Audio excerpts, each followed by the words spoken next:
नमस्कार दोस्तों, मैं डॉक्टर गौरव पाल सिंह आपको डेंटल काउंसिल ऑफ इंडिया और राजस्थान स्टेट डेंटल काउंसिल के बारे में जो जानकारियां मैंने पढ़ के और जुटाई हैं उनके बारे में मैं आपको बताऊंगा। सबसे पहले तो मैं आपको बताऊंगा कि सारी जानकारियां ये डेंटिस्ट एक्ट 1948 का है। ये आरएसडीसी की वेबसाइट पर अवेलेबल है। आप इसे ले सकते हैं, आप पढ़ सकते हैं और स्वयं जानकारी प्राप्त कर सकते हैं। दूसरी चीज़, डेंटल काउंसिल ऑफ इंडिया क्या करती है? तो ये इसका काम है रेगुलेशन ऑफ डेंटिस्ट्री। हिंदुस्तान में डेंटिस्ट्री किस तरह से रेगुलेट की जाएगी, उसका मेन फंक्शन है डेंटल काउंसिल ऑफ इंडिया का। Dental council of India dental colleges को रेगुलेट करती है और सारी state dental council of India के अंदर फंक्शन कर सकती है। आप किसी भी स्टेट में रजिस्टर करा के, इंडिया में कहीं पर भी रजिस्टर करा के डेंटल किसी भी स्टेट में आप कर सकते हैं। हिंदुस्तान में ऐसा कोई बर्डन नहीं है, ऐसा ऐसा कोई बाध्यता नहीं है कि आप इसी स्टेट में कराए हो गया। अमेरिका में अलग सिस्टम है, वहाँ पे स्टेट्स अलग अधिकार होता है और कंट्री का अलग अधिकार होता है, वहाँ सिस्टम अलग है। हिंदुस्तान में ये है, आप गुजरात में कराएं, महाराष्ट्र में कराएं, कर्नाटक में कराएं, हरियाणा में कराएं, दिल्ली में कराएं, पंजाब में कराएं, चंडीगढ़ में कराएं, कहीं भी कराएं, आप राजस्थान में प्रैक्टिस कर सकते हैं।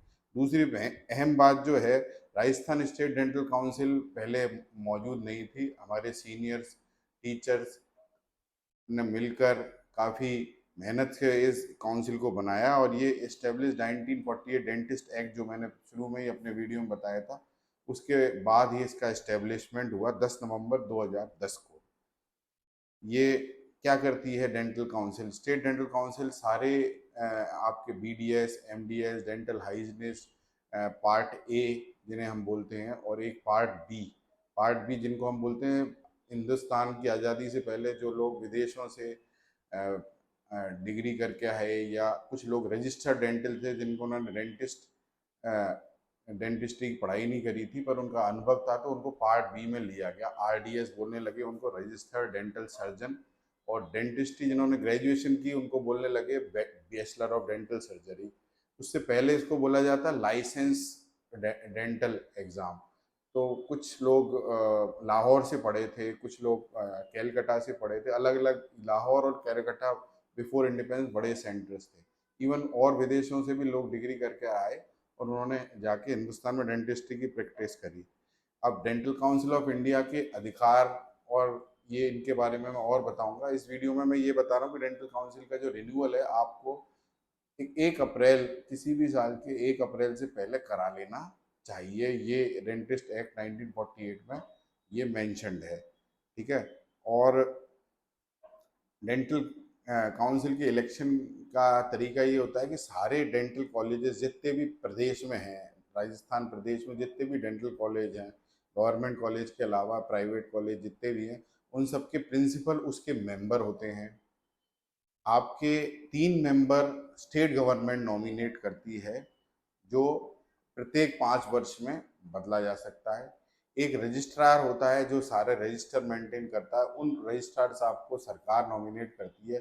4 सदस्य आप सब डेंटिस्टों में, आप सब प्रबुद्ध जन जो डेंटिस्ट पूरे Rajasthan dental council, Rajasthan state dental council में रजिस्टर है, उनमें से आप लोगों में से एक आपके 4 प्रतिनिधि चुनकर आते हैं। इस तरह इस काउंसिल की बॉडी बनती है। इस काउंसिल की बॉडी बनने के बाद में इस काउंसिल में जो मेंबर्स हैं उनकी एक एग्जीक्यूटिव कमेटी बनती है, एक उसमें प्रेसिडेंट चुना जाता है, एक वाइस प्रेसिडेंट चुना जाता है। ये सब बॉडी मिलकर आपका सारे इस डेंटल काउंसिल के जो भी नॉर्म्स हैं, रेगुलेशंस हैं, उनको फॉलो करती है। डेंटिस्ट के राइट्स हैं उनको मेंटेन करती है। पेशेंट्स के, पब्लिक के ग्रीवियंसेस, उनकी शिकायत दर्ज हैं, उनको सॉल्व करती है। आपके अनक्वालिफाइड प्रैक्टिस कर रहे हैं, कोई अनएथिकल प्रैक्टिस करते हैं, उनको रेगुलेट करती है।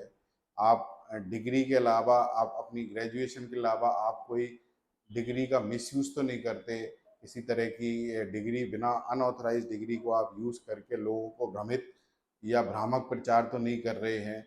इसको भी dental council, state dental council regulate करती है। और ये सरकार के सहयोग से एवं समन्वय से, सरकार मतलब प्रदेश सरकार के सहयोग एवं समन्वय से Rajasthan state dental council dentistry को नई पॉलिसीज बनाना, कैसे आखिरी डेंटिस्ट जो राजस्थान में जयपुर से सबसे आखिर में बैठा हुआ है डेंटिस्ट, आखिर में सबसे जो पेशेंट है उनके लिए क्या पॉलिसीज बने, क्या फ्रेम हो, कैसे हम डेंटिस्ट्री का लेवल बढ़ाएं, डेंटिस्ट्री में डे टू डे अपडेट्स आ रहे हैं उनको कैसे ठीक करें, इस तरह की पॉलिसीज को भी हमारी स्टेट डेंटल काउंसिल आप इसको बनाती है एवं लोगों सरकार के साथ में समन्वय करके सरकार को फॉरवर्ड करती है। ये डेंटल काउंसिल काउंसिल के कुछ रेगुलेशंस हैं और काम है। और ये एक जो बहुत इम्पोर्टेंट काम जो है जो सरकार को देना है वो है ideal dentist patient ratio. WHO ने रिकमेंड किया आइडियल डेंटल पेशेंट रेशियो है प्रत्येक 10,000 पर, लगभग 10,000 पेशेंट्स पे एक डेंटिस्ट प्रैक्टिस करना चाहिए। इस रेशियो को भी मेंटेन और बैलेंस करने के हिसाब से ये dental council of India, state dental council कार्य करती है। धन्यवाद दोस्तों।